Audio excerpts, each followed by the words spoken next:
வணக்கம், நான் சூர்யா தங்கராஜ். நேத்திக்கு ஒரு வீடியோ போட்டிருந்தேங்க. அதில் இந்த தாமரைப்பூ ஹேங்கிங் வந்து எப்படி பண்ணுறது அப்படின்னு போட்டிருந்தேன். ஒரு ஹேர் டூவில் அதை வச்சு பார்க்கும்போது எப்படி இருக்கும் அப்படின்னு சொல்லிட்டு இன்றைக்கி வீடியோ போட்டதாக சொல்லியிருந்தேங்க. அந்த வீடியோ தான் இன்றைக்கி நம்ம பார்க்க போகிறோம். ரொம்ப ஃப்ரிஸியான ஹேருங்க. ஹேரை கண்ட்ரோல் பண்ணுறத பெரிய டாஸ்க்காகவே இருந்துச்சு.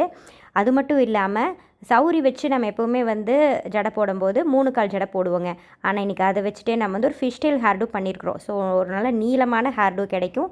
இதில் தான் அந்த தாமரைப்பூ ஹேங்கிங்ஸை நம்ம வந்து ஆட் பண்ணியிருக்கிறோங்க. இவங்க மேக்கப் நம்ம அடுத்த வீடியோவில் பார்க்கலாங்க. இவங்க பார்த்தீங்கன்னா என்னோடய பொண்ணோட கிளாஸ்மேட்டுங்க. அவங்க வந்து என்கிட்ட மேக்கப் புக் பண்ணும்போது என்ன சொன்னாங்கன்னா, உங்கள் பொண்ணுக்கு நீங்கள் எப்படி பண்ணுவீங்களோ அதே மாதிரியே பண்ணுங்கள் அப்படின்னு சொல்லியிருந்தாங்க. என் பொண்ணுக்கு கண்டிப்பாக இப்போ சீர் வச்சுருந்தா நான் இந்த ஹேர் டூ தாங்க பண்ணியிருப்பேன். நல்ல நீளமான ஜடையாக வேணும் அப்படிங்கிறது மட்டும்தான் அவங்களோட ரெக்குவயர்மெண்ட்டாக இருந்துச்சுங்க. நம்ம அதையும் கொஞ்சம் மாற்றி இந்த மாதிரி ஃபிஷ் டெயிலாக பண்ணலாம் அப்படின்னு நான் நினச்சேன். நான் நினச்சதை விட பார்த்திங்கன்னா அவுட்புட் வேறு லெவலில் இருந்துச்சுங்க. இவ்வளோ ஹார்ட் ஒர்க் பண்ணி ஒரு ஒர்க் பண்ணதுக்கு நல்ல பலன் கிடைச்ச மாதிரி இருந்துச்சு.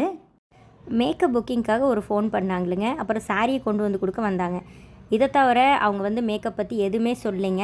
என் மேலே இருந்த நம்பிக்கையில் அவங்க எல்லாமே என்கிட்ட விட்டுட்டாங்க. சௌரியை வச்சு 3 கால் ஜடை பின்னுறதுக்குள்ளேயே பயங்கர சிக்கலாகும்.